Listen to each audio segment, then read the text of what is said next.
That's like almost the secret of success.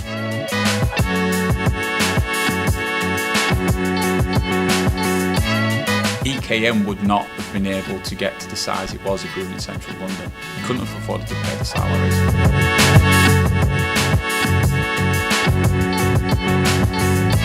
Welcome to the Insights of Everything podcast. Today I've got Antony Chesworth. Welcome, thank you very much. And I'm going to sort of not describe you, but I'm going to take a few pointers from you and from your own website to say. So, Antony Chesworth, dad of three. Yes. Entrepreneur and investor, the founder of EKM, business vlogger, pilot and keynote speaker. Yeah. Right, pretty much that. Right, I'm going to mention other things that you might find a bit cringy. So you did win Daily Mail Entrepreneur of the Year award in 2010. Yeah, I did. Yeah, a while ago, yeah. Businessman of the Year. Right, yeah. E-commerce Business of the Year and Young Entrepreneur of the Year, right? Did you go to all those things and did you accept them? Yes, we did actually. I remember the Daily Mail one though. That went on for quite a long time to the point where I was about to, because it was like in London, it went on for hours and hours and hours and hours, and we were about to leave actually, and my wife said, "Oh no, just stay around, because you never know, there might be a few other awards," and that's when we won it. Really? So yeah, we would have, yeah. That would have been interesting. And the winner is he here? He's gone. He's gone. He's gone. Also, they didn't tell you before, did No, exactly. They don't. Well, they don't, do they, a lot of these business awards? Oh. I think people go thinking they know they've won, that's why they've gone, but the vast majority have no idea. Oh, right, okay, well, that's interesting, So, yeah. Oh, cool. And then the last bit here, I've got a bit about, I've called it under philosophy, but make sure you spend life doing something you love. Yeah. Now, I think that's quite close to your heart and something that you've always tried to do throughout your career and throughout whatever you developed or involved into, and I think you will hopefully allude to it in some of the stories you're about to tell us. But my first question, hopefully, which sparks the conversation, is sort of 2000. Now, were you a hospital porter? Yes, Yeah. yes. The timing is a bit odd. If you've heard me speak and stuff, I do this story about I was hospital porter, and the timings doesn't always match up 100% to 2000. But I was a hospital porter before I went to university, so when I was about, I'm trying to think, it must have been about 15, 16, 17, that kind of age, before university. I had a job at the Burnley General Hospital, pushing a trolley around in all the wards, selling sweets and toiletries and things like that to the people on the wards. And you'd go doing this job, pushing this trolley around and speaking to people that were ultimately end of life. And you go in on a Saturday and do your rounds, and you go back in on a Sunday, and people had disappeared. They'd gone, and it wasn't because they got better. It's because they died. And even when you were pushing this trolley around, people would die on the wards while you were there. And obviously they did separate it off, and they'd hold you back while they were sorting everything out. But for a 17-year-old lad, it's death. Well, death is a bizarre thing, isn't it? It just is. It's a strange thing. And the thing that always set me doing that job was that when you spoke to these people that were at end of life, they all said the same things, which were to not have any regrets and to make sure you spend life doing something that you love.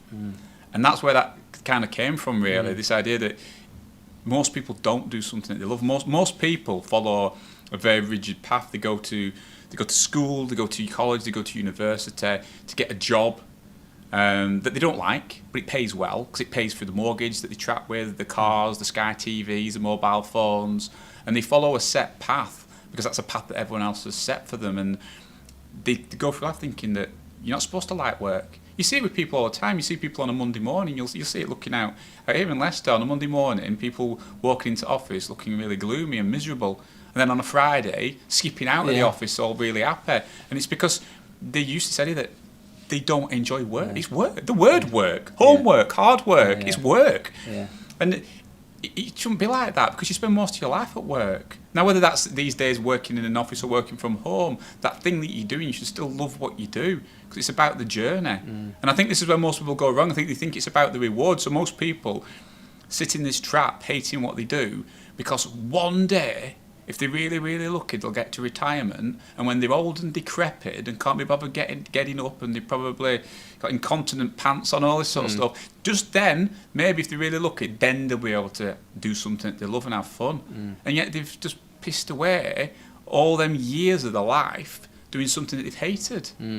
And that's where that comes from, really. Do you find it's a saying that's is easier said than done with the weight of the world that around, especially now? I think it's easier. No, No, I don't actually. I think people can say that. We see, well, it's easy. I don't think it is. I think everyone has a passion. I think everyone will find something they actually love to do, and everyone can have a job that they love to do, or something that they are passionate about, that they enjoy. Now, you don't have to enjoy every single part of it, but you should go through life enjoying what you do, because that's like almost the secret of success. When you look at anyone who's achieved anything in their life, it's because they've loved what they're doing. They love the journey. So I sometimes talk about, and I'm not big into sports or anything like that, but you talk about sports people like Tiger Woods or whatever, or David Beckham, all these people at the top, top of the game at the time, and you go, well, these people have got like exceptional talent and gifted individuals and all this, and it's all bollocks. They're not gifted individuals. None of them are. All they've done is they've found something they've loved to do, which in the case of Tiger Woods was out hitting a golf ball in all weathers. It doesn't matter what it was. When all his friends had gone home because they got fed up because of the weather, he stayed out there hitting that golf ball because he loved what he did. Yeah. And because he loved what he did, he practiced and got better and better at it, and became the Tiger Woods that we know. Yeah. And it's the same with people in business. It's the same in any job or any career. They talk about that, the 10,000 hour rule or whatever. Right. This idea that you've got to do 10,000 hours at anything to become an expert at it. But you can't do 10,000 hours at something that you don't enjoy. No. You've got to love what you do. Yeah. Well, you often hear that analogy in sport, especially. It's, well, why is Ronaldo? Well, he stayed behind every practice for doing an hour and a half. And you hear it, look, Lampard's, all of them. It's a common thread. And I'm sure it's the guy that, before Andy Turner was alluding to, it's that, he stayed until he grew up working from 5 a.m. to 10 at night. So when he went into a dealership, that it was weird that they opened at 9 and finished at 5. Yeah. So but Andy, like probably most people you've had on this podcast, most business owners, you can see it. It's in them. They're passionate about it. They love it. They absolutely love it. Like I do. I love business. They absolutely love it. Same as pick any top people in any industry. They absolutely love it. And that's what. Why would you want to go through life not achieving that, or even looking for it? Because some people may not have the opportunities. There's people born in different parts of the world, and people have different opportunities. But you should go looking for it. You shouldn't just accept the status quo. Just accept the fact that you've been told that you're not supposed to enjoy work. You're not supposed to like this. You're not supposed to like that. It's all right to be miserable and not to have much of an existence. We all deserve to have the best life we can possibly have. We only get one go at this. True.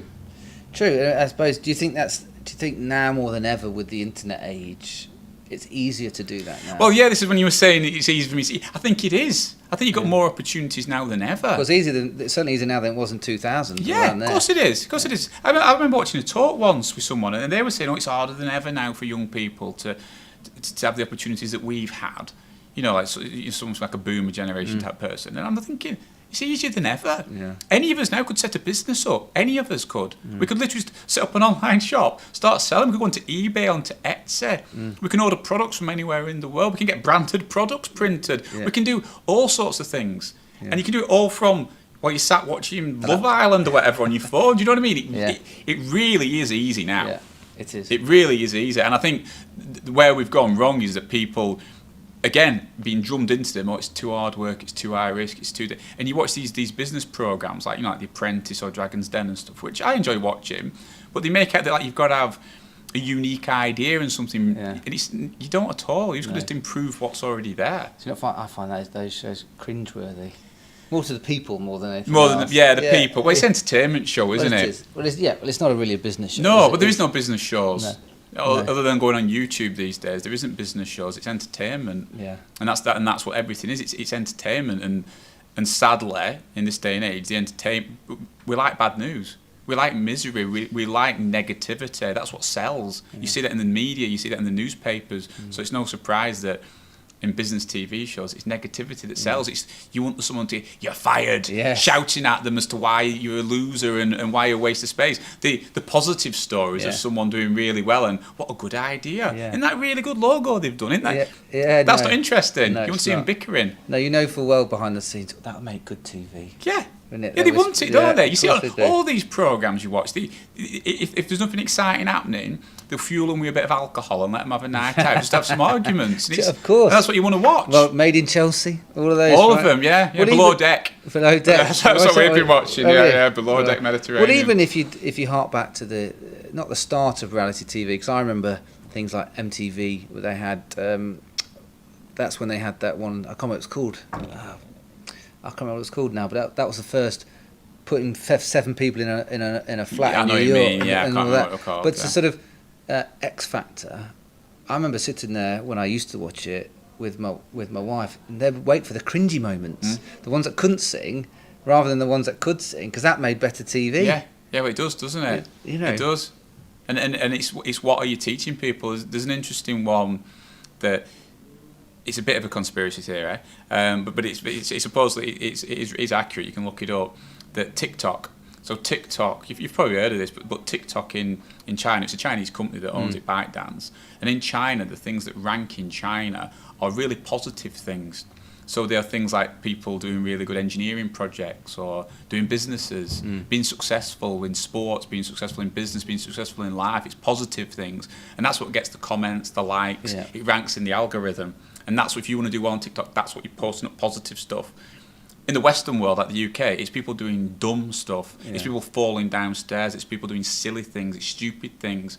And that might be because that's what we all want to watch and we find that entertaining. Yeah. Or the conspiracy side of it is that if you were China and you were trying to think in terms of decades, in terms of like global domination, what would the easiest thing to do? Well, it would be to educate your people that the clever stuff, the intelligent stuff, the stuff that's going to get your nation doing well is positive. That's what you should be sharing. For all the other nations, it's dumb stuff. You want to be dumb, you want to be thick, you want to be doing stupid stuff. Focus your effort on these pointless things and think about that. Yeah. And that's the way it's gone, isn't it? It's whether it's by design, whether it's just because that's what we want, or I'm not sure many people are thinking it when they're just doing that with their phones when they're at home, are they? No. But even TikTok's evolved slightly. I mean, I think 2 years ago it was all teenagers doing this. Now, of course, they're monetizing it and etc. They'll do whatever they do.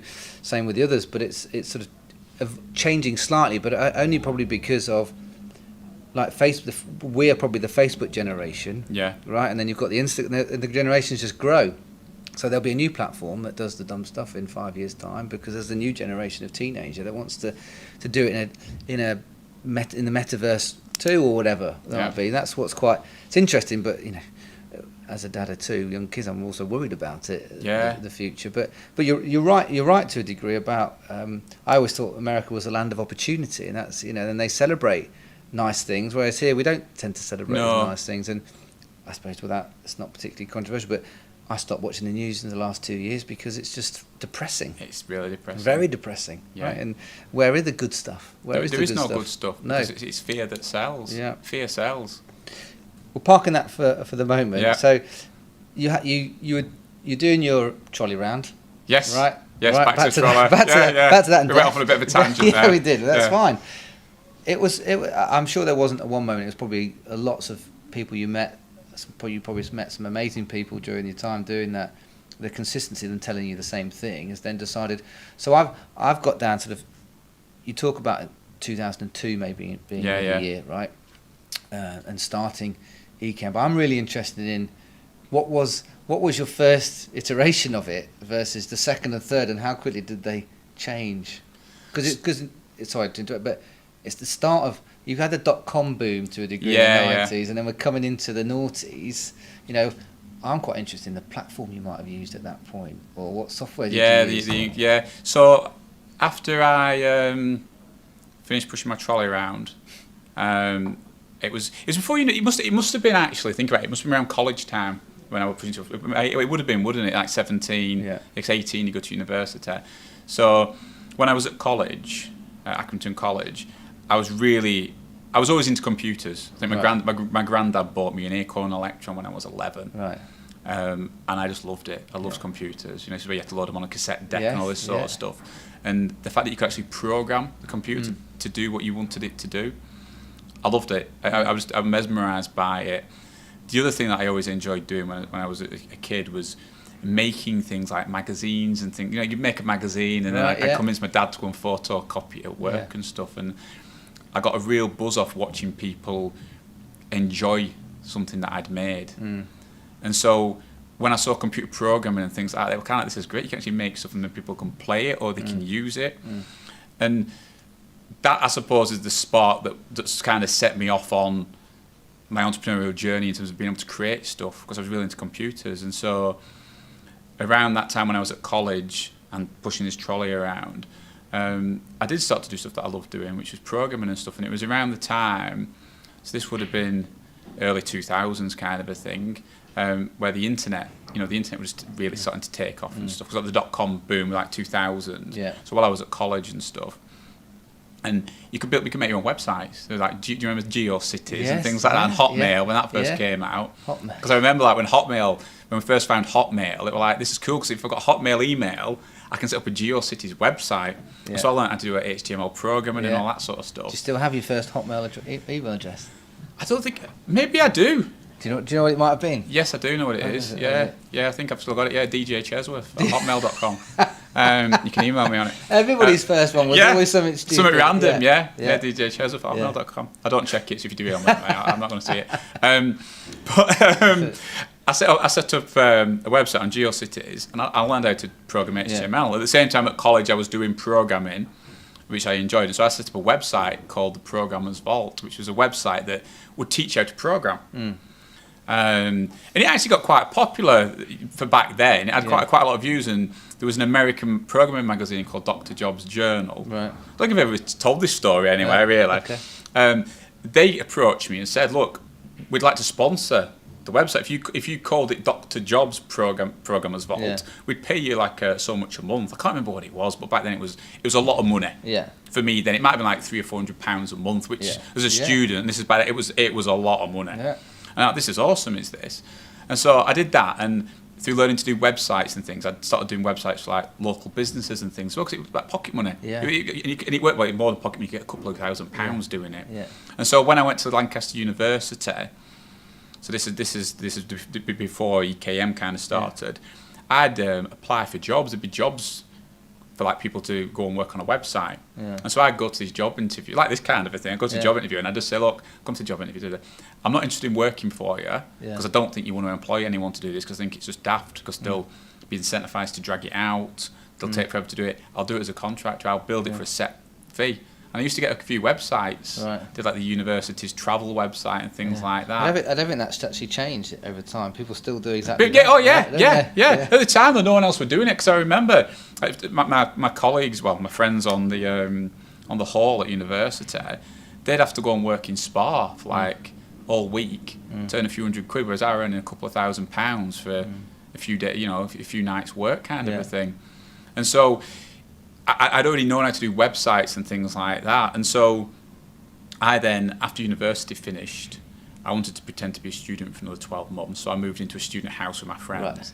You weren't quite done with the lifestyle, no? No, I enjoyed university. And we used to do stuff. We used to do things like DJ nights and things like that, Hence DJ Chesworth, DJ Chesworth, I was like DJ. And free for weddings, bar mitzvahs. I used to do it. Mobile. So I used to have a little Citroen Saxo, and you couldn't fit everything in the back of the car. You used to have to do 2 trips. It was a nightmare. But I wanted to pretend to be a student for another 12 months, so I stayed up there, and I had to admit defeat and get a job. So I got a job at a local internet service provider, and I work on customer services. It was my highest paid job I've ever had, £12,500 a year. Still is my highest paid job I've ever had. And I was doing technical support, helping people set up their emails and things like that. And it was around that time when I started to get a lot of phone calls from people who were trying to set up an e-commerce website. And at the time, this is like 2002-ish kind of a thing. No, it was maybe like 2000 actually, 2001. The only way you could set up an e-commerce website was you paid a web designer to build your bespoke e-commerce system, which would cost tens of thousands of pounds. That's still an option today. The issue with that is, well, the good thing is you get a bespoke website perfectly for you, and it looks perfect. The bad thing is, though, as soon as that designer's finished, he's off over the hills onto his next job, and you're left with a website that's going out of date. Correct. And you don't know how to use it or how to work it, and so you end up in trouble. the other option at the time was you could buy some software that came in a box on a CD. No way. Yeah, and you'd install it on your computer, and then you'd have to install it onto a web server and set up an SSL certificate. Yeah. And that's what I used to have to help people do. And I had to go with this software, and I thought, this is ridiculously hard work to use. Ridiculously. How could my mum, if she wanted to set up a business, do this? You know, I've just got a computer science degree from Lancaster, and I was struggling with it. Yeah. How would anyone else be able to do it? So that was kind of like the eureka moment, really. It was kind of like, well, with all my knowledge of programming websites, surely I could build a tool that ran through the internet. So you didn't need software. You could run it through a web browser, which of course we're used to that these days. Back then, that was fairly new. There was no one doing software through the internet. And I thought, I could probably build something here. So I did. I started programming it in. I left my job. Thought I'd make my millions of pounds and all happy days. Yeah. Didn't work because I had no money. I couldn't market it. I couldn't get any customers. And so I had to go and move back with my mum and dad in Burnley. And I had about 4 years on the dole and credit card debt. But these were like the good old days when you used to be able to ring up like Mint and Capital One and just tell them that you earned 100 grand with a company car, and they give you a massive limit. Right. They give you, so I think I amassed about £40,000 off a credit card debt, job seekers allowance, and I had 4 years of that building what would become EKM. Yeah.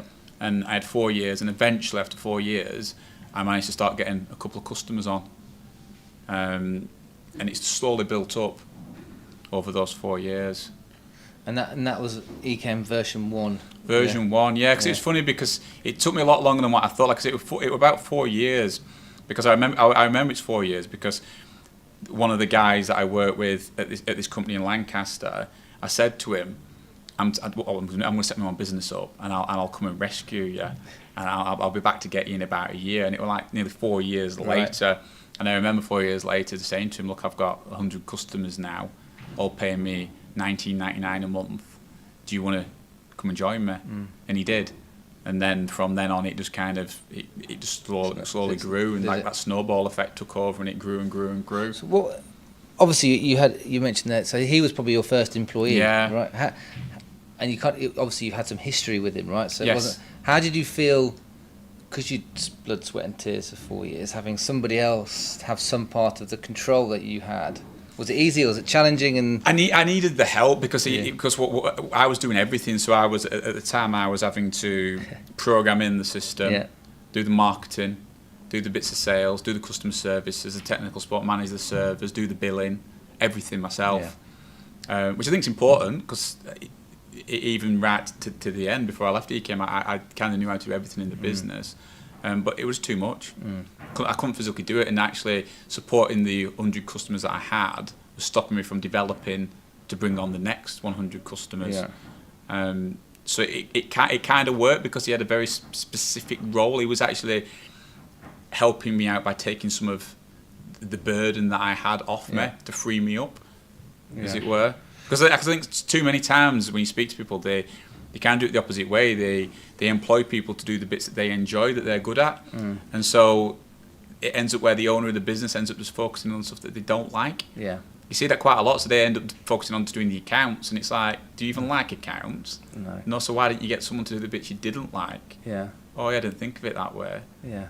And so, no, it worked quite well. And was that then would you say a rapid rise? And my question is, we talk about, and I do it today because I'm weirdly obsessed with TikTok for some strange, I don't know why, but it causes many a rift today in my household. But I look for those business bits, and there's obviously a lot of business, and I always send it to Paul a lot of times about different things, and people talk about scale. Yeah. Right. And I don't think you for one moment probably started your business thinking, how am I going to scale this to? Well, you may have done in dreams to a multi-million deal business, and I'm sure Paul's not everything branded, right? But it becomes a question or becomes something you think about later down the line if you have some success. But what was your first idea of how could I make? At what point do you go, right, this can be bigger than what it currently is? Because some people are quite happy. 100 customers, brilliant. Yeah, it's funny on that because you don't want to sound insincere, or I don't know. I'm very privileged and I'm very lucky to have achieved what I've achieved, but I've always wanted more. Even at the end, even today, I was never happy with the business. I always thought it could do more. Every day's always felt like that. I could always. I feel the same today as I did day one of building it. That it could be so much more. It could be so much better. It should be. So I've always wanted to expand it. I've always, like, when you go over to, I've been fortunate enough to be, invited over to places like Google in California and things like that. And when you go around their offices and, PayPal's and all these other companies, and you see me with the fake green grass and all this sort of stuff, you're like, wow. Yeah. Wow, what would it take to build a business that big? Yeah. That's always been my ambition, to build something like that, that big. So I don't think there was never an issue that I didn't want to grow it. Because I actually struggled for a long time, because obviously EKM mainly dealt with small and medium-sized businesses.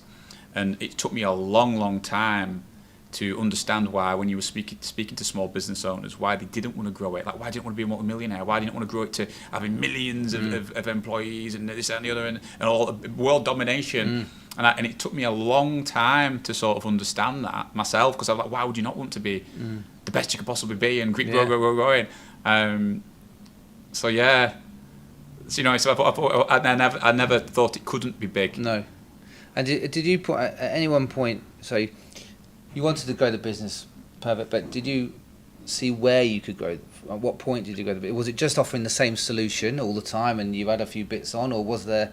Were the point we know what we need to now offer a different type of service? It was just because it was the beauty of SaaS, like software as a service, was once I built. I think where everyone else went wrong in that day and age was they were building websites. So like I was earlier on, that's why that's what is critical to my story, really. That I don't often talk about, but most people were building a website like a bespoke, like a design agency. They were building a website. Boom, done. Starting from scratch for the next one. Boom, done. Starting from scratch. Like, everyone was from scratch. And it was kind of like, because of more money in it, but it was kind of like, you don't need to do that. So all we did is we built one online shop, and it was the same system again and again and again. It was just copying and pasting, and of course there's no cost in doing that. No. And so we knew by running the model that every customer we got, they'd be paying us $19.99 a month. And so it's fairly easy to work it out. When you put it on a big spreadsheet, you can easily see, well, if we get 1,000 customers on this, and then that... And that's when, but that's back then, like software as a service. We didn't even have a name. It weren't called software as a service. It was the website. Yeah. These days, there's a full industry around SaaS. Yeah. And you've got all these metrics like your churn and your average customer value and all this sort of, all the MMR and all this stuff. There's loads of them. There's big conferences about it now. Back then, there wasn't. No. And do you mentioned the word world domination. If you think now like Shopify? Yes. Right. You were before Shopify, right? So is Shopify just a modern version of what you had, or is it a better solution than what you had, do you think?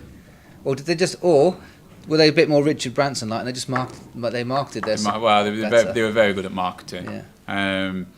I think you can come up with all different things. I mean, in business, the measure of success is how much money you've made. So by definition, they are massive. So by definition, yes, they're obviously more successful.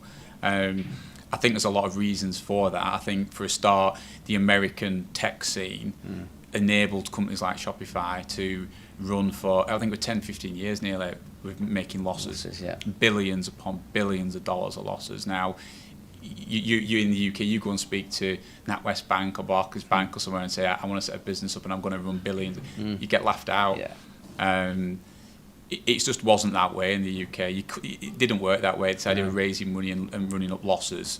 It didn't work. And from a timing perspective, they timed it well. They could raise the money. They could expand the business. I think you've been able to do that now. It's become the standard way of doing it. You raise loads of money. I think now the world's changing, as we're seeing these companies that are now loss-making or in serious difficulties. I think Made.com went the other day. I think Next's buying it, aren't they? They're all struggling. So I think there's always an element of timing. There's always an element of timing and looking everything, of course there is. But I think Shopify, certainly, what they did is phenomenal. In time is right. So with that question, and I asked Paul this before you came, and he says he's asked you this before. With the value of hindsight, which is always a wonderful thing, would you have gone to America and done it there? And the second part of the question is, do you think you ever needed to move from Preston? They're good. I mean, you're never just for gonna. talent, that Yeah, second from one's about talent and stuff. Yeah, I'll never know, will I? No. I'll never know. I think you speak to enough people who have taken the businesses out of the UK into America, and then they've absolutely gone massive, because there's a different ethic out there. There's a different work ethic. I think the UK is an amazing place to be, and I love the UK. But there are elements where you see the socialism type stuff. We're not as bad as Europe. Europe's very socialist. The UK is a bit that way. They don't like people doing that well, and there's a lot of barriers. I mean, you think of a business. I mean, these days, I mean, even EKM, but any business on the high street, like a small business, you've got business rates which are astronomical. You've got VAT, which you're paying VAT on every sale that you're making. You've got corporation tax that's only going up. You've got employers' national insurance, employees' national insurance. You've got so much. You've got digital sales tax now when you're paying for any online marketing. It's tax. It's literally take everything from you, and that's a popular thing to do. You can't hire and fire people like you want to do. You hire someone, it's very difficult to get rid of them. Raising money is really difficult. It's a very challenging environment. That's why anyone who sets a business up has got my utmost respect. I do. I'd do anything to help them. I'm there to serve them, to help them. You look at America, it's a different environment. They encourage it. They encourage entrepreneurship. They celebrate failure. They celebrate raising money. It's a lot more business friendly environment. I feel like it is, even though some of their taxes are quite high in certain areas. And I think that had we moved it to America, could it have gone bigger? I think it probably could have done. Yeah. Yeah. But I wouldn't change anything, because I think going back to those old people, when I was pushing that trolley around, that said do something you love, they also said not to have any regrets, and I don't regret anything. I've been very fortunate to love what I do, and I love my life, I love my family, I love everything about it, and so I wouldn't change anything. No. But would you do it again? Would I do it again? Yeah. The same journey? Well, it's like anything, if you told a young Antony what you knew now, then we'd all be millionaires, Rodney, or whatever, wouldn't we? But would you, if you had the energy and the appetite to do the same thing again, given the fact you could accelerate it probably a lot quicker than you do now? Yeah. Would you do it? Would you consider doing it somewhere else? Possibly, yeah. Yeah. I think I probably would. Yeah. I think the world's changed now, hasn't it? Where you have to employ people, what you have to do, and I think as you get wiser to business and geopolitical events and macro events, you start to see how the world works a lot more. And like what you were alluding to earlier about not watching the news and stuff, the world can be a crazy place, but it is full of opportunities. And I think you've got to decide at all points, but back Antony back in 2000 or Antony now, you can either decide to watch all this fear mongering and negativity of reasons why you can't, why you shouldn't, why you won't, or you just think, what, sod it, let's just crack on and make the best of what we've got. So yeah, I think I would do it again. Yeah. I'm not planning on to. I've said I'm having a few months off. Yeah. A few months or a few years. Yeah. Well, I don't. I've said at least 6 months off. Yeah. I want some time off. Yeah. And I also, it's also, I said earlier about how I never understood.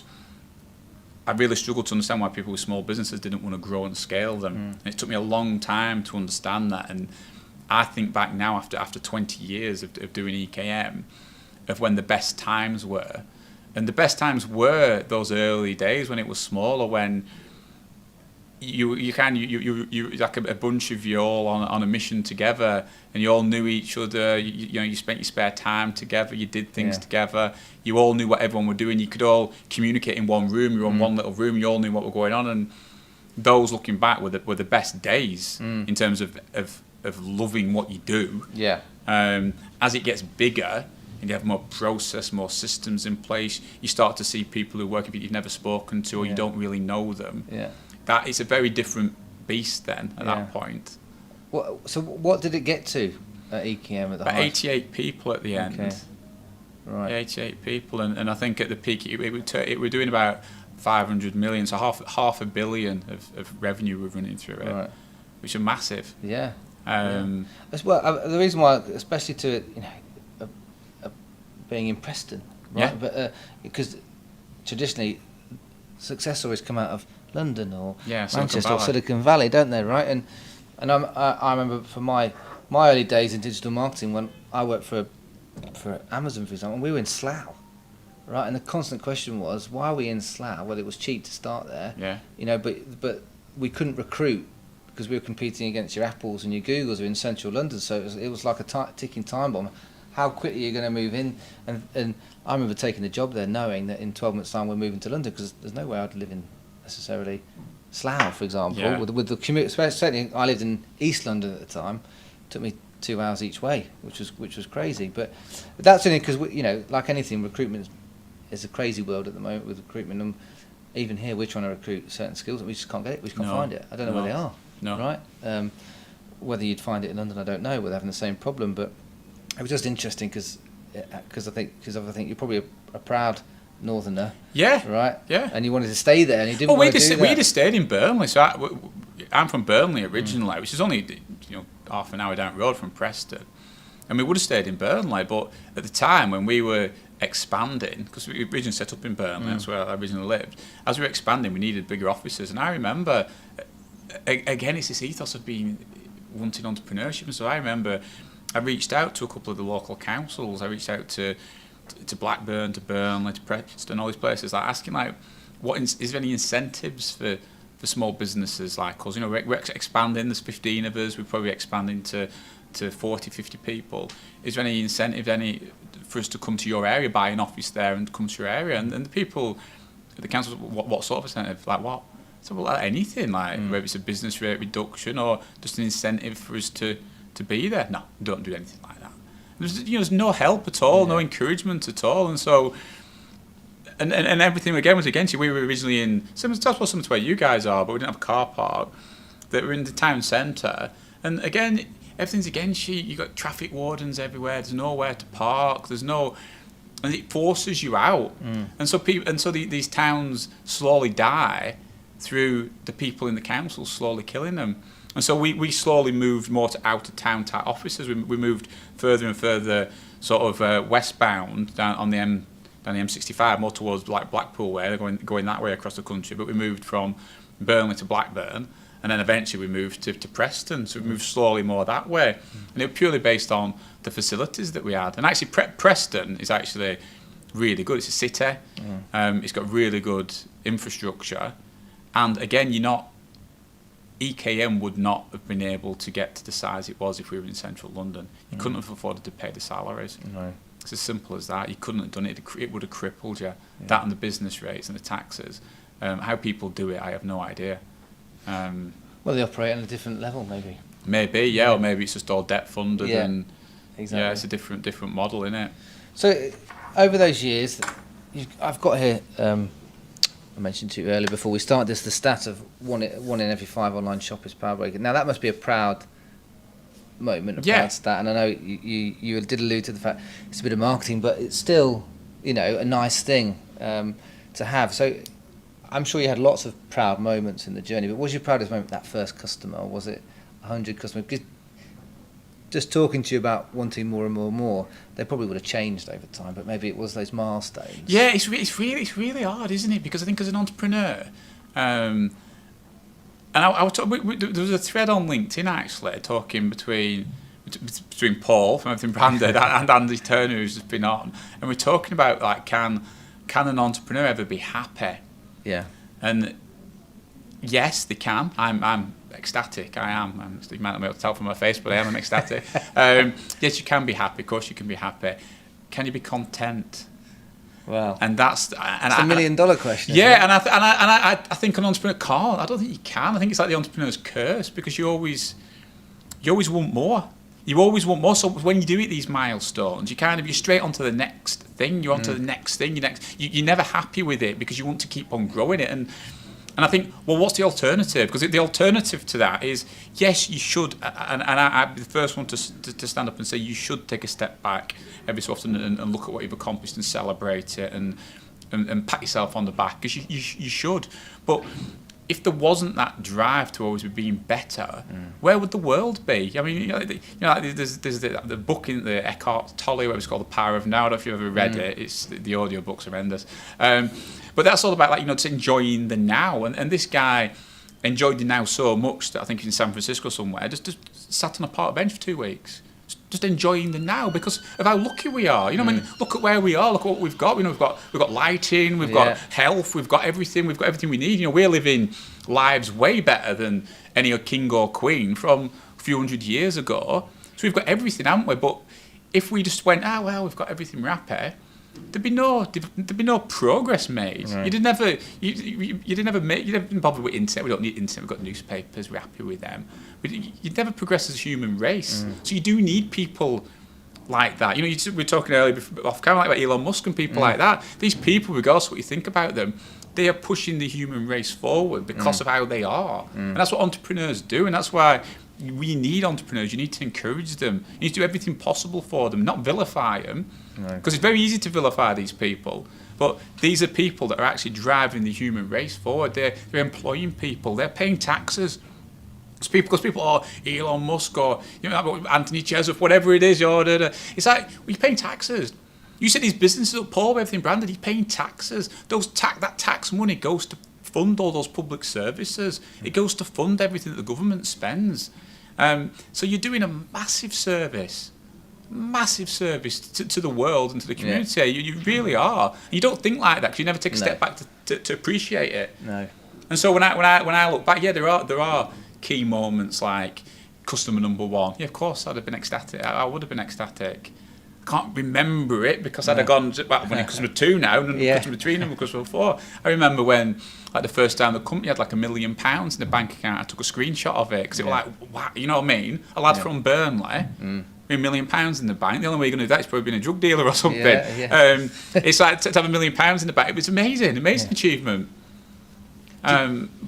But you're kind of on to the next thing. Because I always remember, being a lad from Burnley, you'd watch, the thing that always motivated me, we talk about milestones and things, at the time was always cars. It was always cars. Because you'd sit and watch Top Gear, and watch Jeremy Clarkson driving around in his Ferraris and Lamborghinis and things. And you'd watch it, and again, you'd be kind of told from people around you and stuff that you watch these things, but they're not for you. Not people like you. You're not going to drive around in a Ferrari in Burnley. And why? Yeah. Why shouldn't they be for people like me? Why can I not have a Ferrari if I want a Ferrari? And of course we can. We all can. If you work your arse off, you can have a Ferrari. And actually, when you see that Ferrari, if someone going flying past, and they have to cut to the scene of a Ferrari going past. When you see that Ferrari going past, you can think of one or two things, and sadly, most people will think wanker. Yeah. But for those people that actually think, wow, what a nice car, I'd love to have one of them. How can I get one? That's inspiring. So you're actually driving around in a Ferrari, you're doing kind of a civil duty. You're inspiring people in the local area, because that's how I would have felt as a kid. If I saw something like that go past, I'd be like, wow, what do you have to do to get one of those? What do you have to be to get one of those things? Yeah. And that's what I always did it through with, at the time, was cars and things. So I could do milestones based on cars. I got myself a Lotus Elise when the business started doing all right. Nice. Then a Porsche 911. Had the rattling windscreen door, used to drive me around twist. Then an Aston Martin V8 Vantage. Then I had your Ferraris and things like that. Yeah. So you got your Ferrari? Yeah, I got my Ferrari. I had two. In the end. Yeah, two. A couple of Aston Martins. And I really enjoyed them. And I don't think there's anything wrong with that, actually. I think, again, when you talk about the difference between the UK and America, in the UK, we're embarrassed about talking about money. We are. Even me talking on this podcast about cars, you're thinking people going to watch this going, oh, fucking showing off that he's got. It's like, I'm not. It's just, but if you have something that you like, there's nothing wrong with having that desktop wallpaper on your computer of a car that you want, or of a dream house or a dream holiday. Yeah. It might be climbing a mountain, it might be having a family. Whatever that thing is for you, there's nothing wrong with that. But yet, in our world, it's like, oh, it's vile, is that? You shouldn't be. Do you know what I mean? And it's not right, is it? No, not really, right? No. I don't think so. I'm trying something going around my head because I've got my lads 4 and Hot Wheels. I play with Hot Wheels. Yeah. And we line all the cars up, and I end up lining them up in, these are the sports cars, these are the trucks, and he's like, Daddy, what's this? And I'm like, that's a Lamborghini, and the other, and what's that? Oh, don't worry about that, son. It's fine. You want to drive one of these ones, when you're older, right? And of course, he's 4, so he's got no other pressures of life apart from eating and sleeping, and I hope he maintains that, because his dad likes cars, right? Although I'm driving a Fiat 500 downstairs, which, because I don't actually have one at the moment, so that's my mother's. But there are bits in life, and you're right. It's whatever that is. It doesn't have to be a car. It could be anything. It could be clothing. Yes. It could be a house. It could be whatever it is. If I think if people have those aspirations and they have that desire to achieve, it should be celebrated to a degree. And my question about entrepreneurs: do you think entrepreneurs need a pat on the back along the way, or do you think they have that self? I think they have the self-resilience. Yeah. Actually, I think it's to be an entrepreneur, because you get such a beating permanently.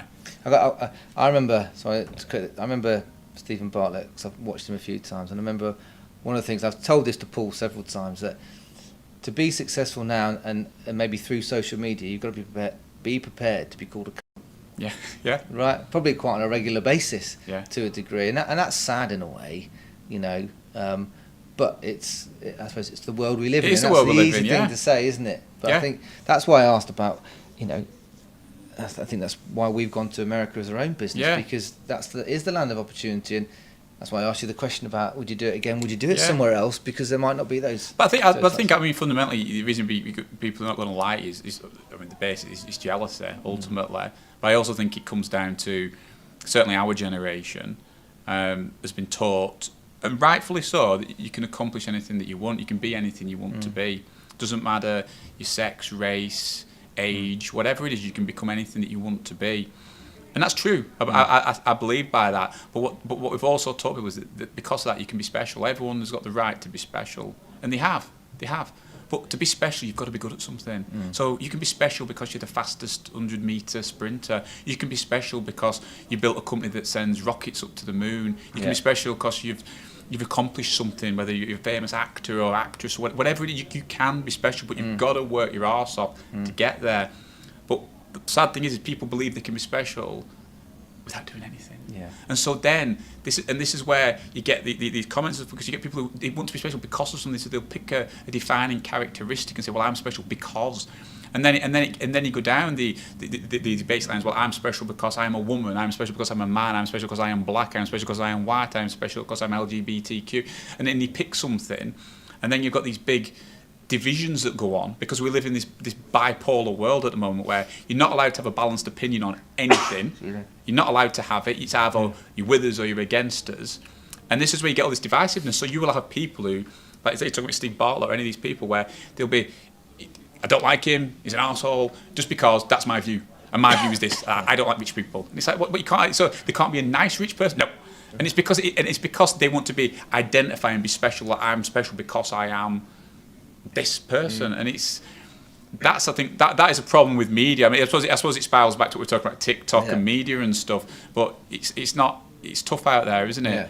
I think I've just written around the world, used the word special, and I suppose I put niche, because I remember growing up thinking, you know what, you want to be able to sell to everybody and everything, right? And that's the way to do it, and en masse and all that. But actually, I think now, and with the evolution of social media and online shops and drop shipping and all that, you can be there's market for everybody out there, and if you do it, and if you work your arse off and you do something really well, that niche market can still hit all your aspirations and all your goals, whatever they may, more than ever. Yes. I think now. Yeah. Right, because it's out there. Because niches can be bigger now because of the internet, can't they? Yeah, and they can be worldwide. Yeah, like you look like at TV, like it used to be the 4 channels, whereas now there's like hundreds of channels. There's tons of programs, so you can be famous to your niche. You can be famous. If you watch, like you say, I think we were talking about it earlier, weren't we? If you watch like Game of Thrones and you're Jon Snow, everyone knows who you are. If you never watched Game of Thrones, you don't have a clue who this person is, and that's on a big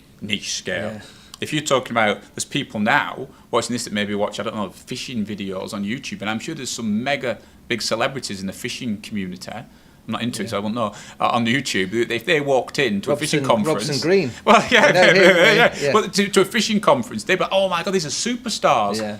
99% of people have not a clue who they are, and that's what kind of the point of what I suppose you always want to be like with your marketing and stuff like that. You want to be famous to a few people. You want to be mega famous in your niche or niche if you're talking to Americans. Yeah. But you do, don't you? You want to be mega famous to that area, and that's I suppose why as well. It's not a problem having opinions. So the fact that people you could call Steve Barlow or call these people, whatever. It doesn't matter because he's probably going to his niche. Yeah.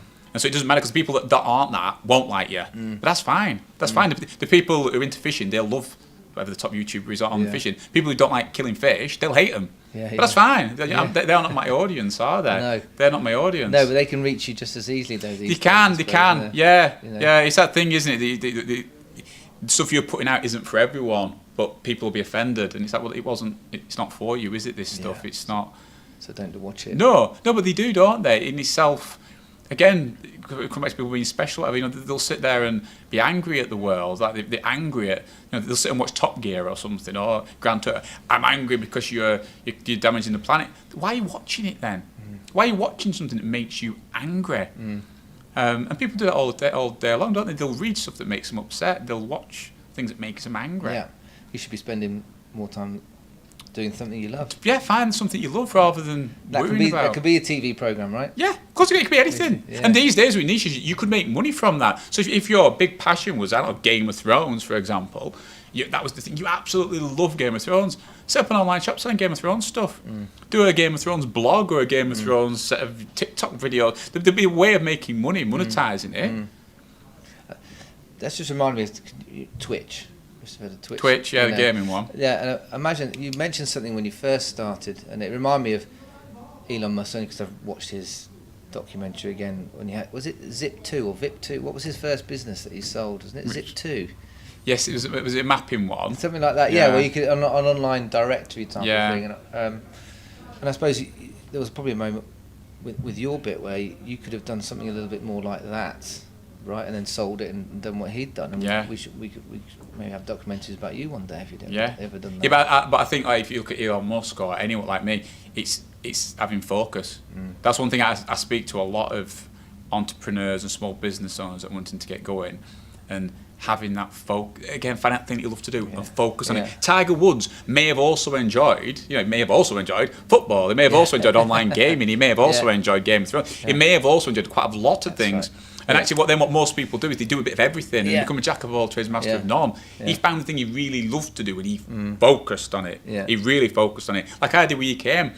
I could have at any point when I was doing EKM gone, well, we'll also do a bit of bespoke websites. We'll also do some PPC marketing. We'll also do this. We'll also open an online shop selling bakery goods. We'll also, and it's like, and you could have done that. And maybe one of those could have gone massive, but it would have distracted us from that core thing. And people forget that. So when you're talking about Elon Musk and stuff, you forget that he didn't just one day at the start go, well, I'm launching, I'm 16-year-old Elon Musk, I'm launching a space company. He didn't. He did one thing, sold it, then he moved on to another thing and focused on it. Then he did PayPal or X.com, didn't he? And then he bought into Tesla. Because this is the thing, he's like he wasn't a founder of Tesla, he bought into Tesla. But these people, you forget that having that focus on that thing that you love to do, that's how you do it. You can't have, it's great to have loads of passions, but you don't want to be a jack of all trades. You've got to focus on something. My point about Twitch was, you could be a kid playing home. Just if you video you playing Fortnite, you can suddenly stick it on YouTube and you could be a multi-millionaire. Can you imagine telling your teachers that, or your parents when we were kids? I mean, if you'd said to your careers advisor, what do you want to do? I'm going to play Mario and get paid for it. And they'd be like, get real, Anthony, you need to get a job. Quick saver hiring, go and get a job stacking shelves. And like now, those people that focused on online gaming, multi-millionaires. They're multi-millionaires. These professional gamers, they make a fortune. And this is the thing, you can't let someone who's not achieved it tell you that you can't do it. Because there's so many opportunities that like we are not aware of it. There are things that kids are doing now, and we're like metaverse, things like that, Roblox, all this sort of stuff, where there's going to be serious money to be made, careers to be made, and people that can spend life doing something that they love. And do you think that is just the evolution? And we was talking to Joey, who's behind the camera, about what our grandparents would have seen, planes. For the first time. It's just the same thing. Of course it is, yeah. It's just moving on, isn't it? Yeah. Of course it is, but you've got to be open to embrace this stuff, and I think accepting a change is a thing that most people struggle with. Don't like change. No. And that's what's happening now, and you've got to embrace it, and you've got to look at it. I mean, you talk about like, obviously, when I did EKM, my biggest thing back in the early 2000s was convincing people they needed to sell on the internet. But, I don't need to sell on the internet. My customers won't be buying on internet. Not internet, not for us, lad, not for us, not for us. I can't see it. And it's like people will be buying. Nah. And you're almost a conspiracy theorist because of it. You almost were a conspiracy theorist. I'm telling you now, lad, people are not going to be putting the credit cards in on the internet. And it's like, they will. No, conspiracy theorists. And that's almost like where we are today. So even like my kids, like my daughter's, like she's designing and selling clothes on Roblox. And you make real money doing it. And you say that to people even of our age, and like, what? You can make money doing that? We had a guy that used to work for us, and at the interview or something, he was talking to us, and he said, I don't mind, I have another job as well. I'm like, what do you mean you've got another job? He's like, well, yeah, I work as a security guard. Is it any problem? I'm like, well, I suppose not. What does it involve? So I start at 7 and I work till about 11 o'clock at night. What are you doing security guarding? Where are you working? Oh, on an intergalactic spaceship. And you're like, what? And you get paid. What is it? What? And he did. And he had a job guarding a 250-man spaceship in a game. And he had to run the defence systems on it, and he got paid for it. I remember. Even before that, when that just blew my mind, by the way. Yeah, it's crazy. This is happening now. I remember years ago when World of Warcraft, which is like an online game, when that first came out, we used to play it at EKM. All of us used to play it at work, and I paid £100 for a horse. £100 real money, and everyone like, what? Yeah. It saved me time and effort. I'd be like, it's crazy. Now people are making these digital products, these digital things, and selling them, and people are buying them, and people are earning money from it. So when you're talking about like the youth of today, they're now in a situation where they can come and get a job. They can go set up in Starbucks and work for a couple of grand a month, or they could go and play an online game and earn the same amount of money. And it's like, well, what do you think they're going to rather do? They'll do what they love. Exactly. Yeah. But because we don't understand it, we're like, oh, it's just stupid. But what I was doing was stupid to people back in the day. Going back to EKM briefly at the sort of the start, saying that you were more of a coder, let's say. So yeah, what did you do to sort of market the brand of EKM? Were there any silly things you did, fun things, bad things? So I was always a coder. I was always a programmer. That's what I saw myself. I was always loved business, but I was always a coder, and I enjoyed business. I wasn't a marketer. I wasn't a salesperson. Do you think it's a dark art? What marketing? Dark art. Digital marketing. There's nothing that's a dark. I hate that term, dark art. I think people who call things dark art are trying to sell you something. Yeah. Because it's a dark art. Only I can do this. It's like there's almost there's promo nothing. points you need. Yeah. Because I mean, you probably picked it up already. In what I've been saying, I do genuinely believe that anyone can do anything that they want in life. You know, what I mean? Fair enough. If you're 5 foot tall, you're not going to be a basketball player. Yeah. There's certain restrictions there. Yeah. But I think if you find that thing that you love to do, you can be anything you want to be. You know, Tiger Woods isn't special, Steve Jobs isn't special, Elon Musk isn't special, Bill Gates isn't special. None of them are special. This is the thing, we get convinced that these people are special. They've got like godlike, they're not the normal people. They found something that they love to do. So anyone can do anything that they want, really. Yeah. So tell me, what was your first marketing campaign? So first marketing campaign. Well, say I wasn't a marketer, but I knew I could learn it. I knew I could learn how to do marketing and sales. So my first marketing campaign was actually, I got £1,500 saved up after I got a few customers. This was only a couple of customers, and I got £1,500 saved up. I think one of my aunties must have died or something like that. I had £1,500, and I think I spent that on various things. Not £150. Sorry.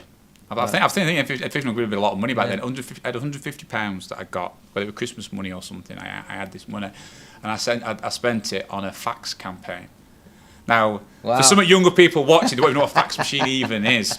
Okay, so it's like a spam email account, but actually to fax machines. And it was £150, and it was my last money I had in the business.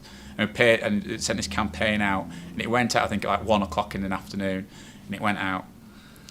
And all day I was sat next to this fax machine thinking someone's going to come back on this, Nothing came back. No. At 5:30, 5:29, I was ready to go home. The fax machine started going, and I thought, I've got one, it came through, and it was from Mickey Mouse at Disneyland. Someone just filled it in just to taking the mate, and I was distraught. It was like that on my last £150. Have you even got spam through fax? Yeah, spam through fax. Wow. Yeah, just spam loads of people. It didn't work. And I realised that this was in that vicious circle of that 4 years before I took the first member of the team on, that I needed money to invest in marketing to get me customers, so I could put more into marketing, get more customers. And I got that it was a cycle. I needed money to pump into marketing. That money in marketing would get me customers that I could then keep, and it's a spiral, isn't it? Even back then, there wasn't the Googles of the world. AdWords had just come out, and it was proper new, really simple, really easy to use. Yeah. It was amazing, it was lovely, but it cost money. Yeah. And I had no money, and so I had to just keep trying to scrimp and save and do websites for people to get by. And so whenever I got any money, I'd do it. And I think I must have done a website for somebody, and I must have had a couple of £1,000, and I put it all into Google AdWords, and it brought me customers in. And I'm like, this is amazing. No one knew what AdWords even was. No one had a clue what it was, and I'm like, this is amazing. You put it in, and so from that point onwards, it was like marketing. Everything were going on this Google AdWords and making the landing pages. You didn't have the analytics like you do now, but we're doing everything on there. And so I learned how to do marketing. I'd spend literally my evenings reading about marketing, reading like all the webmaster sites, all the things and how to do it. And you have to learn the whole business. Yeah. You have to learn how to sell. Yeah. Never sold. No. But do you think that's the beauty of an entrepreneur, is always there to add further skills to their skills? Yeah, because I think most entrepreneurs believe they can do anything. Because no one's going to tell, and people will tell them they can't, but they won't believe them. So I believe you can do anything you want. I remember reading books about like Steve Jobs and stuff, and they said he had like a warped sense. They give it a term, didn't they? Like he saw the world different to everyone else because he ignored anything he didn't like. It's like he just like duck off a water's back, water off a duck's back. Just ignored it. He had his own version. And I think Elon Musk and people are the same. And I think I am. It's just there's nothing that I don't think I can do. So obviously as time went on, your cars and things, I got into flying planes and stuff, which we were talking about before. And I remember when I went to learn to fly planes, I got told time and time again, entrepreneurs don't make good pilots. You're never going to be able to fly a plane. And it's like, because you're crazy? Yeah. It turns out you can. Anyone can learn to fly. Anyone can learn how to fly a plane. It's not that difficult. Quite a few hours of practice and stuff. You can do it. And I remember even as time went on, we bought a yacht at one point. We had a yacht for a fair few years. I sold it just before COVID, actually. It timed quite well. We had this yacht, and I remember we hadn't done sailing licenses. I had no idea how to sail. I'm not into boats. I always wanted a yacht. I was up there on the picture thing that I always wanted. And me and Alison, my wife, we went to Gibraltar. We'd already bought it. We bought it, and then we worried about how we'd actually sail it. And we went to Gibraltar to do our sailing license. And I remember we got there, and the skipper that were teaching us came over to speak to us and said, okay, so you've come to do your skipper license. Yeah. You've got your helmsman and your competent crew, have you? No. Don't know what that even is. No. You've got a lot of boating experience, haven't you? No. Right, okay. They tell me in the office that you've actually gone and bought yourself a boat. What have you got? So a 62-foot Azimut yacht. And he just walked off. He walked off and left us. And we're just like, what's going on? And he came back about 10 minutes later and said, look, the thing is, there is no way you two will... I mean, at this time as well, Alison was about 30-odd weeks pregnant. She had a massive bump as well. They said, there's no way that you're going to skipper a boat yourselves. Not without boating experience. Never, ever. You're going to have to get crew. But I'll do it with you. 3 days later, signed us off. We're fine. Sailed ourselves all the time. Fine. But again, that's another example. It doesn't matter how much money you have or you don't have, how much success you have or haven't got. People will always tell you it can't be done. They'll tell you can't do it. Can't do this, you can't do that, you can't do the other, you can't do that. Da, da, da. And I strongly believe everyone can do anything that they want to do if they really want to. There'll be people watching this go, oh, well, go and be an astronaut then. I'll be an astronaut. Yeah. It's like, but you don't really want to. No. You're just saying it. If you did genuinely want to be an astronaut, probably at this point in our lifetime, it's probably one of the best times ever to become an astronaut because there's tons of space companies probably looking for astronauts. So you could be an astronaut. It's not just NASA. But I do believe that there is opportunities for everyone to do anything they want to do if you want to do it. I'm intrigued, just to go back. Do you know what your PPC budget was towards the end of the week? Towards the end? Yeah. It was a lot. We always used to spend a percentage of our of our sales. It was always a percentage of our sales.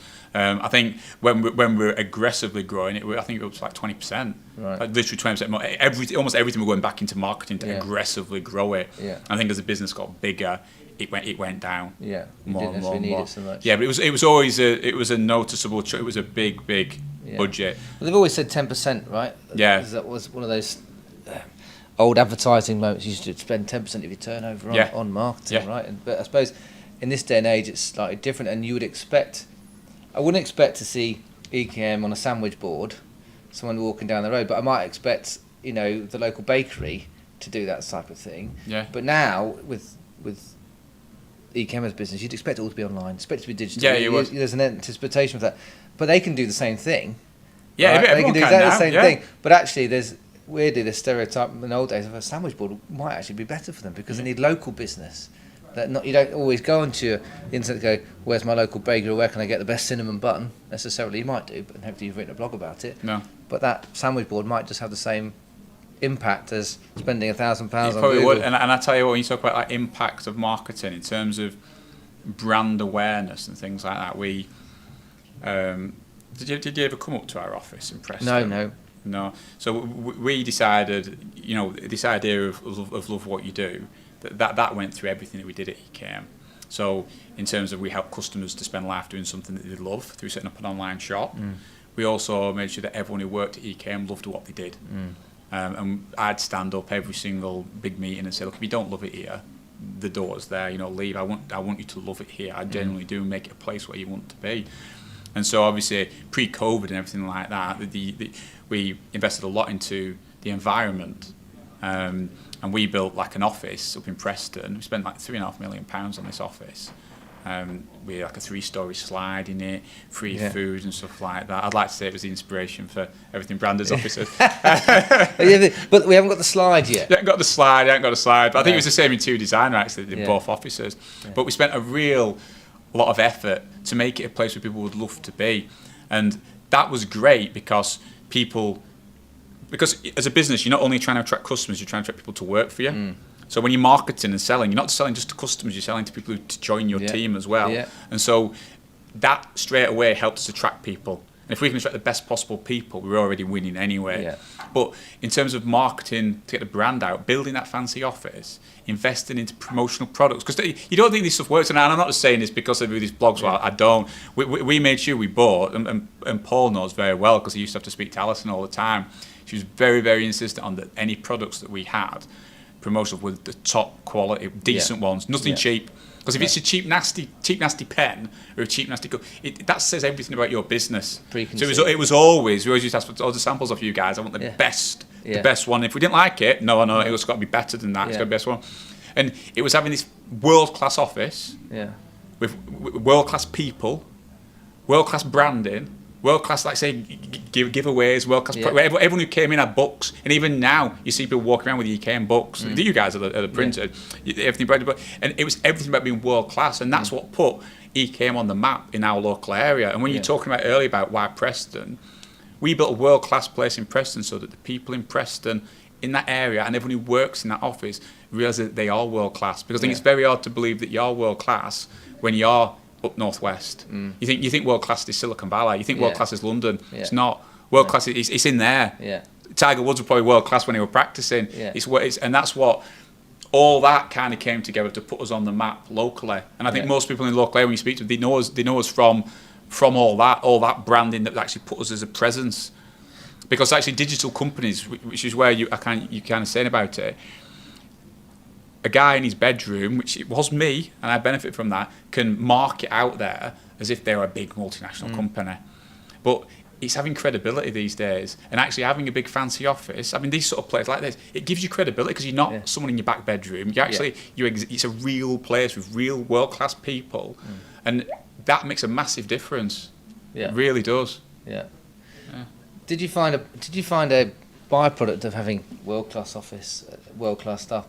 A bit like Google, and I've only had some experience working at Amazon. You find that if you've got nice offices and they actually stay longer, work longer, more hours, and that's just a byproduct of it. Not necessarily that wasn't your goal. Oh no, it probably was part of the goal. Let's be honest.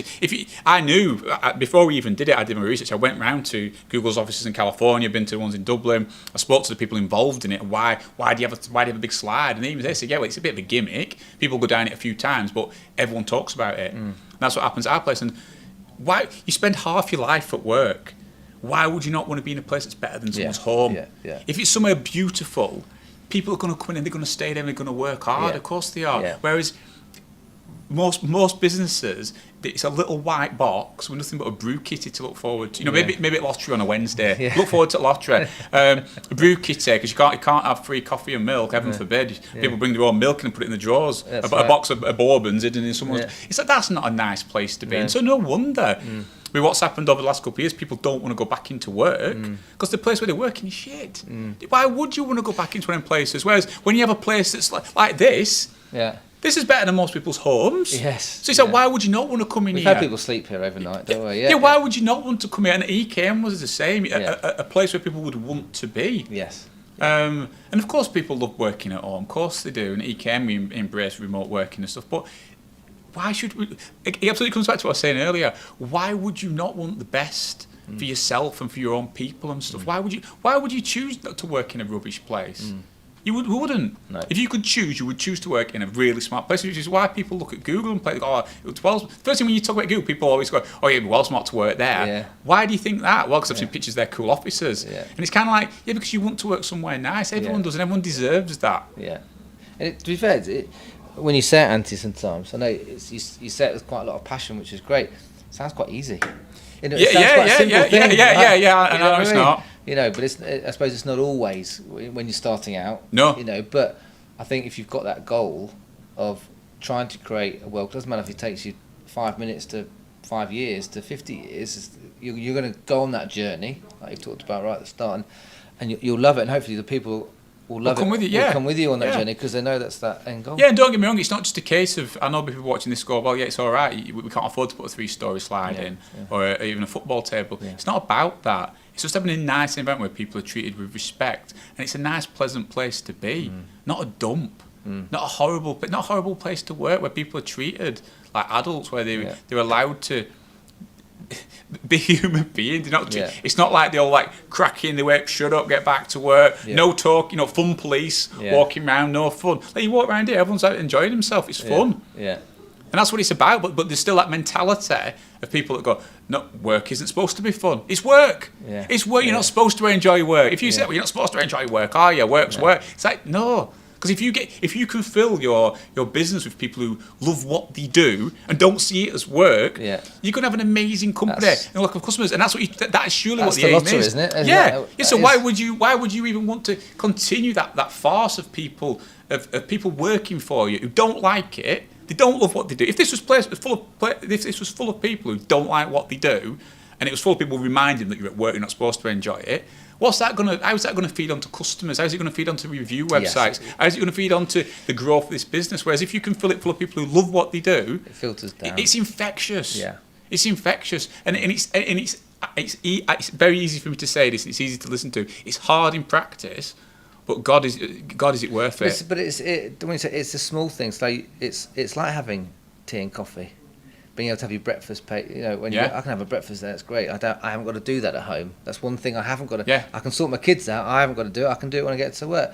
Or it might be that there's a vending machine, or there's something else. It's often the small things that are the bit always. Well, it's life in general, right? Often the small things have the biggest impact. I don't necessarily need a slide, but maybe I wouldn't mind that carpet being changed or a different colour and something that's nice, or having a reception area, or having a TV on the wall, or something. It's small, right? Small things. Having a promotional gift, right? Having your own name on a pen or a name on a notebook. It's the little things that make a big difference. Very true. And it just bits of effort. It's like when I came here today. Like you've got my name on a screen. I can give me a picture. A bit embarrassing, but it's a good one. But it's nice. Yeah, but it's nice. It shows that someone's gone to some effort. Someone's gone and done that, and it shows effort. It's attention to detail. It makes you feel special. It's having your name up on the screen or something. It's the same reason why they always say, like with Starbucks, why they write your name on the cup. It's yours, isn't it? It's bespoke. It's like it's just simple things like that. Small, where most people wouldn't have like that, putting some names up. That's effort. That's hassle. So most people, it's too much. I can't be bothered with that. It'd be right. Like everything's hassle. But if you want to get anywhere in life, you've got to push through the hassle, haven't you? You do. Right, moving on slightly, because I think I'm not timing this, but I'm sure it's been long enough. But so success has, I suppose, been able to spawn some other activities in your life, flying being one of them. But you also have a real estate business, Right, and also a private fund management company. Now, again, is that you, or is it a team of you? Are they both things that obviously you love to do? That's why you're doing them. But are you having the same? Do you want the same journey for both of those as you had? Yeah. With Eco? So when we sold the business, obviously I've been doing it for 20 years. So it's like a life sentence, isn't it? Really, that 20. We've been doing it for a long time, and as anyone watching this who's an entrepreneur knows, that you wake up thinking about your business and you go to bed thinking about it. It's all consuming. So when we sold it, we said we kind of wanted to have a good 6 months break. I know we did. 6 months is hilarious though to think, okay, I'll have 6 months off, right? And then I'm back on the gravy train. So we're trying to do that, but at the same time, while we've always done EKM, we've always had a property business, because I'm a big believer in that. When you look at most mega successful people, they don't live off the primary income source. They live off a secondary or third income source. So you imagine most, and this is when if I could talk back to my younger self, I would have said to my younger Antony, this is what you need to be doing. Where you take the money from your primary business, you invest it into slower assets like properties, maybe stocks and shares, whatever it is, and then you live off that income. It gives you a safety net. And it also expands your overall wealth as well, because you've got multiple things. Now, it's easier said than done. I get that. So we've always had the property business, which is like various residential properties. It's got some like holiday lets at Windermere, things like that, which, to be fair, my wife, Alison, she tends to manage the residential and that side of things. Yeah. We also have commercial properties. So obviously the big fancy office in Preston, we still have that rented out. And we have another one that's a nursery now. And we're looking for more properties. Right. It's a good time to. I think at the moment you've got to be like a bit like a spear fisherman, especially over the next 12 months, like a spear fisherman. Because like a spear fisherman, I keep talking about fishing. I am not into fishing at all. So if a fishing person say that's not what spear fishermen do at all. Yeah. But you'll stand in a river with a spear in your hand and you'll wait. And you can wait for hours for the opportune moment to strike. And I think that's the environment we're in today. So with all the stuff that's going on in the world, it's just a case of sitting back and watching where opportunities are, and then if you see one, go for it, get it, go for it, and that's kind of what we're doing with that. The other thing that I got really into over the last few years anyway, and doing it for about 4 or 5 years, is like your investments, like stocks and shares, your funds, things like real estate investment trust, things like that. I've always enjoyed doing that, and so I'm a bit freer now to do that. So I set up my own private fund doing that. Is that a bit of your coder in you coming back out to, with it? Possibly, yeah, with all numbers on screen. Yeah. It's probably actually, I was talking to someone the other day about it, it's probably actually, is it an inner coder in that it's a bit solitary sat behind a screen. There is an element of that, which I did always enjoy. Always enjoy that. There is an element of that. Whether it engages the other side, if you like going talking, because I do think it is important to, and you have to be reminded of it sometimes, even me, it is important to share these stories and talk about for all of us, because we've got we've all got knowledge of things that we know that's up here. That if you're not spreading it, you're not helping younger generation or other people that are going through it, are you? Well, in a way, you should be, right? Yeah, you should be. Yeah, and even I'm within my level managing a team here. I've got the whole point of me being here is to give them some insight into what I've learned. Yeah, that's the whole point. Otherwise, I could just do it myself. Yeah, everybody does. Everybody does. You imagine like even the setup in here, like you get the guys behind the screens here. Their knowledge should be shared. It should be shared. You could help other people who want to get into to doing podcasts or video work. Everyone has got something. If what they're doing they love to do, they know it. They know it, and they should be sharing that. And actually, that's infectious as well, because it encourages you to be better. Yeah. Because if you know you're standing on stage or standing in front of people talking about how to be the best manager or the best film person or audio person, whatever it is, you need to know your stuff. Yeah. So it kind of forces it as well. Yeah. So pretty much just doing. You're excited by that, but you say 6 months off, but you're not really. No, we're still busy. I mean, time seems to be flying by, really. What have you done? So what have you done in the last few months, or what are you planning in the next 6 months that isn't work related, that you may have never done before, that gives you a bit of headspace? That we haven't done before. Because you said the word time off. Now, yes, I appreciate for an entrepreneur that's difficult. Yes, right, it is. to switch, but hopefully there's something that you might be on a bucket list, or something that you've not done. It could be a place to visit that you've done or going to do in the next 6 months. so you don't regret it. Yeah. No, fair point. It's funny, like when we sold the business, the thing that we always really loved to do, me, Alice, and the kids, was to travel. And the irony was, we sold it when obviously COVID and stuff was on. You couldn't travel. We kind of like, it's just like, yeah, great. We've sold when we can't do what we want to do. We've started traveling again and going away, which is really good. But we would have been doing that anyway. It's funny because it's not, when you sell your business after such a long time, it's not like a lottery win where your life has suddenly changed. Because I was all right before, and I'm all right now. It's not. There's not like a big, like, oh my God, I've just come into loads of money and my life is totally like you would if you were a lottery winner. So in that regard, there's nothing like drastic like that that's actually changed. I'm able now to, in the morning, not have to spend 2 hours doing emails, which is really nice. So that's like liberating. Not taking those calls either at one. Yeah. So there's bits that's liberating in that way. In terms of things that I've done that I wouldn't have been able to do otherwise, I'm struggling really with that. I am struggling with it because it's just. There's nothing on your list, like a bucket list in your. That head now I can. Not that you now can do. Well, no, because I do stand by my values. I think we always have. Me and Alison and the kids, we've always stood by the values. It's this that. Life's too short not to love what you do every day, and we have loved what we do. We do stuff. We don't defer our happiness. We never have. We've never put something off. We've never said, like, well, we'll put off this holiday until we retire, or until we sell the business, or we won't get this yacht until we sell the business. We won't get a plane. We won't do this. We won't do that. We won't do this with the kids. We won't spend this weekend doing this. We've never done that. So I've not deferred anything. I've never, because life's too short. We've never deferred anything. So there isn't like this book. If we had something on our bucket list of things that we desperately wanted to do, we would have probably already done it, or it will be on the route to getting done. So there's not anything we've been saving up, because again, that's what people do when they're saving up for retirement. When I retire, I'll do this big trip. The rainy day syndrome. And you never know. You don't know what's going to happen, do you? True. No. I mean, if any, the last 2 years has shown us that what happens if you defer stuff. If you think, well, I'll take that trip next year. And how many people would have been like, yeah, I'm deferring this lifetime trip, or we're deferring getting married for a few years. And then the funniest thing happened, we tried to get married when COVID was on and we couldn't get married. And how many people have deferred their lives? And so we do try to live. It's planned and organised. It's not like total random, I'm jumping out of a plane tomorrow. It's planned. But yeah, there isn't anything that I don't think I've not deferred anything, deferred any happiness. Okay. Well, I'll think of something and let you know what you should be doing before you get back into the. Throw myself back into it. I've got one last question, because I wanted to ask this to you, and I did mention it before. So, obviously, what was it like when you've spent 20 years building the business and someone rings you and says, Anthony, I'd like to buy you? Scary. Yeah. Scary. But after 20 years, I felt like the business needs to be bigger than just me. I think the business needs to go on without me and grow without me and give opportunities to people within it.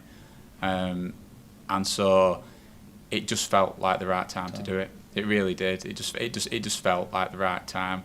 We'd had the 2 years of lockdowns and COVID and everything, and I'd done it for 20 years. It was perfect timing for us as a family, and everything that was going on in the world.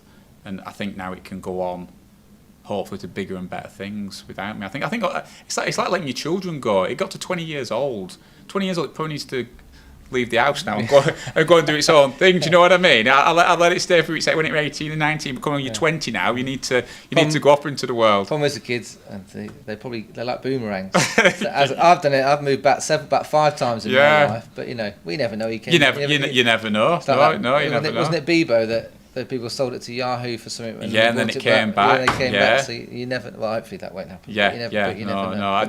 Like I say, I'm rooting for them. And I really appreciate your time. Thank you very much. I have no idea how long that was on for. No. For once, I didn't have my watch, but really appreciate your time. Thank you for having me. Thank you.